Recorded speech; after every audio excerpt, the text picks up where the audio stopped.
রাতের একটা মজার ট্যুর জার্নি আজকে আপনাদের সাথে শেয়ার করতে চলে এসেছি। ঢাকা শহরের ম্যাক্সিমাম মানুষের মোস্ট ফেভারিট একটি প্লেস হলো পদ্মার পাড়ে রাত করে ফ্রেন্ড সার্কেল বা ফ্যামিলি নিয়ে ইলিশ খেতে যাওয়া। এই পদ্মার পাড়ে মোস্ট পপুলার ইলশা প্রজেক্টে আমার হাজবেন্ড আমাকে প্রথমবার নিয়ে গিয়েছিল ওদের একটা ইম্পর্টেন্ট মিটিং এবং গেট টুগেদারে। এরপর বেশ কিছুদিন পর আমার হাজবেন্ড ওর ফ্রেন্ডস এবং ফ্রেন্ডস এর ফ্যামিলি প্লাস আমরা ফ্যামিলিরা মিলে সবাই একদিন বিকেলে গিয়েছিলাম পদ্মার পাড়ে ইলিশ ভোজন করতে। প্রথমবারের চাইতে দ্বিতীয়বার আমি গিয়ে এত পরিমাণ এনজয় করেছিলাম, বারবার মনে হচ্ছিল আমি কক্সবাজারেই আছি।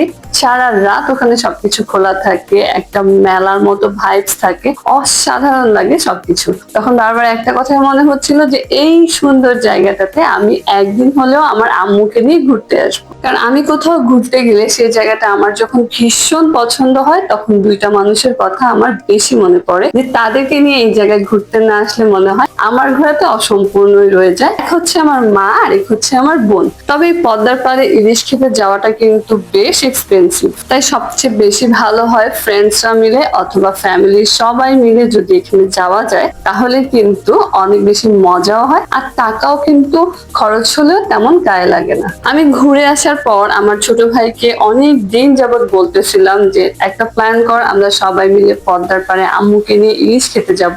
জায়গাটা অনেক সুন্দর, আমি ওই জায়গাটা আমার মাকে না দেখানোর পর্যন্ত শান্তি পাচ্ছিলাম না। আসলে বললেই তো আর চলে যাওয়া যায় না, আর এক দুজন গিয়ে ওখানে কোনো লাভও নেই। আর যেহেতু ওটা আমাদের বাসা থেকে বেশ দূরে আর ওখানে খাবারের দামও কিন্তু অনেক বেশি, তাই ছোটখাটো একটা টিম নিয়ে গেলে সবচেয়ে বেশি বেটার হয়। ফাইনালি আমার খালাতো ভাই যেহেতু বিদেশ থেকে এসেছে, ও এসে বলেছে আপু 4-5টা ট্যুর প্ল্যান করে ফেলো, আমরা কিন্তু ঘুরতে যাব। আমার হাতে কিন্তু সময় অনেক কম, মাত্র 3 মাসের ছুটিতে আমি বাংলাদেশে এসেছি। আমার খালাতো ভাই যখন আমার ছোট ভাইকে ট্যুরের কথা বললো তখন আমার ছোট ভাই ওকে বললো যে আপু অনেকদিন ধরে আম্মুকে নিয়ে পদ্মার পাড়ে ইলিশ খেতে যেতে চাচ্ছে, তাহলে আমাদের ট্যুরটা আমরা ওটা দিয়ে শুরু করি। দেন ওরা দুজন মিলে ডেট ফিক্সড করলো। আর আমার ছোট ভাই যখন ট্যুরে যায় তখন ওর পরিচিত কিছু ভাই ব্রাদার আছে, তাদের সাথেও ও এই কথাগুলো শেয়ার করে। দেন যার যার ভালো লাগে তারাও কিন্তু আমাদের সাথে ট্যুরে যায়। ফাইনালি আমার ভীষণ আনন্দ লাগছিল যে আম্মুকে নিয়ে আমি পদ্মার পাড়ে ইলিশ খেতে এসেছিলাম। আর এটার জন্য স্পেশাল থ্যাঙ্কস আমার ছোট ভাইকে আর আমার খালাতো ভাইকে। ওরা আসলে প্ল্যান না করলে এবং উদ্যোগ না নিলে কখনোই সম্ভব হতো না। আমরা টোটাল 16 জন গিয়েছিলাম, তাই আমরা একটা মাইক্রো ভাড়া করেছিলাম। আমরা বাসা থেকে রাত 12টায় রওনা দিয়েছিলাম, সারা রাত ওখানে ছিলাম। তাদের কক্সবাজার দেখার অনেক ইচ্ছা অথবা ফ্যামিলি নিয়ে কক্সবাজার যাওয়ার অনেক ইচ্ছা আছে, কিন্তু টাকা বা বাজেটের কারণে যেতে পারছেন না। আমি সাজেস্ট করব আপনারা চাইলে ফ্যামিলি নিয়ে এখান থেকে ঘুরে আসতে পারেন। এটা কিন্তু পুরোই কক্সবাজারের একটা ভাইব দিবে আপনাকে। এখানকার দোকানপাট গুলো একদম কক্সবাজারের মতো সারা রাত খোলা থাকে। খাবারের দোকান, খেলনার দোকান, কসমেটিক্স এর দোকান, ড্রেসের দোকান, সবকিছু কিন্তু এখানে সারা রাতই খোলা থাকে। তো কক্সবাজার গেলে আপনি যে এনজয়টা করতে পারবেন এখানেও কিন্তু সেম এনজয়টা করতে পারবেন। শুধু তাই না, গাড়ি থেকে নেমেই আমরা এই জায়গাটাতে খুঁজতে খুঁজতে হাঁটতে হাঁটতে চলে এসেছি। এখানে সামনে অনেক বড় একটা মাঠ এবং মাঠের পরেই কিন্তু পদ্মা নদী, যেখানে আপনি ইচ্ছে মতো ছবি তুলতে পারবেন, পা ভেজাতে পারবেন, অনেক আনন্দ করতে পারবেন। আমাদের ভিডিও দেখলেই বুঝতে পারবেন কেন আমি বলেছি আপনি কিছুটা হলেও এখানে কক্সবাজারের ভাইবস পেয়ে যাবেন। এই যে আমরা গিয়ে এখানে সবাই নেমে পড়েছিলাম পানির মধ্যে, অনেক আনন্দ করেছি। আমার ছেলে পানি কিন্তু ভীষণ ভয় পায়, আবারও আমাদের সবাইকে দেখে নামার জন্য এত পরিমাণ ইন্টারেস্টেড হয়ে গিয়েছিল, সে জুতা টুতা খুলে রেডি, কিন্তু সে নামার সাহস পাচ্ছিল না। তোর মামা তো সাথে আছে, কথায় আছে না মামা ভাগিনা যেখানে বিপদ আপদ নেই সেখানে, তোর মামা ওকে ঠিকই পানিতে নিয়ে এসেছে। এখন তারা দুজন মিলে ছবি তুলতেছিল। আমার ছেলে এখানে গিয়ে এত পরিমাণ মজা করেছিল, ওর মজা করা দেখে আমার মনটা একদম আনন্দে ভরে গিয়েছিল। কারণ বর্তমান যুগের বাচ্চারা বিল্ডিং রুমে থাকতে থাকতে বাসার সামনে রাস্তায় চলার জন্য সামান্য একটু জায়গা থাকে অথবা গাড়ি চলার জন্য জায়গা থাকে, বাচ্চাদের কোনো খেলার জায়গা বা মাঠ কিন্তু ঢাকা শহরে নেই বললেই চলে। পদ্মার পাড়ে গিয়ে আমরা হাঁটাহাঁটি করে ছবি তুলে পা ভিজিয়ে একটু টায়ার্ড হয়ে গিয়েছিলাম। তারপর আমরা আবার চলে এসেছি দোকানগুলোর সামনে। আমরা এখন সবাই মিলে মালাই চা খাবো। পদ্মার পাড়ে যাবো আর মালাই চা খাবো না, সেটা তো হতেই পারে না। সেখানে যদি আমার মতো একজন দুধ চা লাভার থাকে তাহলে তো কোনো কথাই নেই। চা খেয়ে আমরা সবাই ইলিশের খোঁজে ইলিশের দোকানগুলোতে চলে এসেছি। এখানকার ইলিশের প্রচন্ড দাম। আর আপনি শুধু এখানে ইলিশ না, সাথে আপনি অনেক ধরনের সামুদ্রিক মাছ ফ্রাই চাইলেও খেতে পারেন, চাইলে আপনি অক্টোপাস খেতে পারেন, চাইলে আপনি কাঁকড়া খেতে পারেন। অনেক মজাদার সুস্বাদু খাবার কিন্তু এখানে রয়েছে।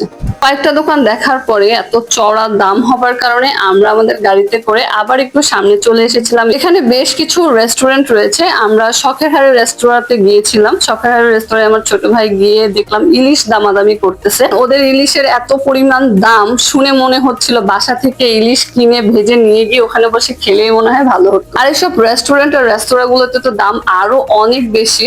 তারপরেও দেখা যাক আমার ছোট ভাই কি করছে এখানে, ওরা কি আসলে এখান থেকে ইলিশ কিনতে পারলো কিনা। যেহেতু পদ্মার পাড়ে এই দোকানগুলো ইলিশগুলো কিন্তু বেশ টাটকা থাকে, আর এই টাটকা টাটকা খাবার জন্যই তারা টাটকা টাটকা টাকাও নেয় প্রচুর পরিমাণ। যাই হোক, তারা দামাদামি করে দেখা যাক ইলিশ নিতে পারে কিনা। আর আমার ছেলেকে নিয়ে আমি কোথাও ঘুরতে বের হব, সে খেলনা কিনবে না, সেটা কোনোদিন হতেই পারে না। এক কথায় বলতে গেলে ঘোরাঘুরির খরচ, খাওয়া দাওয়ার খরচ বা আমার নিজের জন্য কেনাকাটার খরচ সবকিছু পড়ে। তার জন্য আগে অবশ্যই খেলনার বাজেট রাখতেই হবে। এখান থেকে রেস্টুরেন্ট আর রেস্তোরাঁতে গিয়ে কোনো লাভ হয়নি, সেখানে দাম আরো ডাবল। তাই আমরা গাড়িতে করে আবারও আগের জায়গায় ফিরে এসেছি। ফাইনালি একটা রেস্টুরেন্টে আমরা পেয়েছিলাম, আর এখানেই আমরা আমাদের খাওয়া দাওয়া করব। সেই কাঙ্ক্ষিত মুহূর্ত, যেই মুহূর্তের জন্য এত দূর এতগুলো টাকা গাড়ি ভাড়া করে তারপরে এসেছি। দাম বেশি হলেই বা কি, দেখেন এখানে গিয়ে দেখলাম যে কন্টিনিউয়াসলি একটার পর একটা তারা ইলিশ অর্ডার নিচ্ছে, কাটছে, ধুয়ে সেগুলোকে রেডি করে দিচ্ছে। কাস্টমাররা কিন্তু সেগুলোকে আবার ঠিকই খাচ্ছে। তারা এত চড়া দামে কাস্টমার পায় বলেই তারা আসলে তাদের খাবারের দাম কমানোর কোনো প্রয়োজনই মনে করে না। প্রায় 1.5 ঘন্টা পর আমাদের খাবার রেডি হয়েছিল।